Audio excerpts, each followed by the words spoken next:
നിമിഷപ്രിയയുടെ മോചനത്തിൽ ഇടപെട്ട ഹൂതി വിമത ഗ്രൂപ്പ്. ഹൂതി പ്രതിനിധിയുമായി ഇറാൻ ചർച്ച നടത്തി.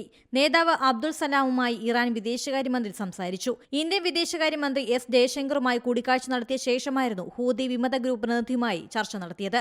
യമനുമായി ചർച്ചകൾ നടക്കുന്നുണ്ടെന്ന് ഇറാൻ നേരത്തെ അറിയിച്ചിരുന്നു. നിമിഷപ്രിയയുടെ മോചനം രാജ്യസഭയിലും ചർച്ചയായതാണ്. യമനിൽ വധശിക്ഷ കാത്തുകഴിയുന്ന നിമിഷപ്രിയയുടെ മോചനം ജോൺ ബ്രിട്ടാസ് എംപിയാണ് സഭയിൽ ഉന്നയിച്ചത്.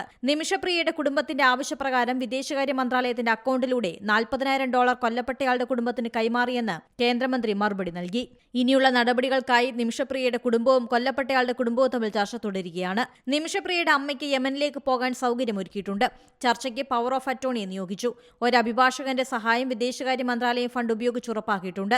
ആക്ഷൻ കൌൺസിൽ കൊല്ലപ്പെട്ടയാളുടെ കുടുംബത്തിന് നൽകാൻ പിരിച്ച ബ്ലഡ് മണി യമനിലെത്തിക്കും. എന്നാൽ മോചനം സാധ്യമാക്കാൻ രണ്ട് കുടുംബങ്ങൾക്കുമിടയിൽ നടക്കുന്ന ചർച്ച വിജയിക്കേണ്ടതുണ്ട്. 2017 അറസ്റ്റിലായ നിമിഷപ്രിയയ്ക്ക് 2020 വധശിക്ഷ വിധിച്ചത്. നിമിഷപ്രിയ നൽകിയ അപ്പീലുകളെല്ലാം തള്ളി. ബ്ലഡ് മണിയുടെ രണ്ടാം ഘട്ടം നൽകുന്നത് തടസ്സപ്പെട്ടതിന് പിന്നാലെയാണ് യമൻ പ്രസിഡന്റ് വധശിക്ഷ ശരിവെച്ചത്. ഏറ്റവും പുതിയ വാർത്തകളും വിശേഷങ്ങളും വിരൽ തുമ്പിലറിയാൻ സീ മലയാളം ന്യൂസ് എല്ലാ ഡിജിറ്റൽ പ്ലാറ്റ്ഫോമുകളിലും ലഭ്യം.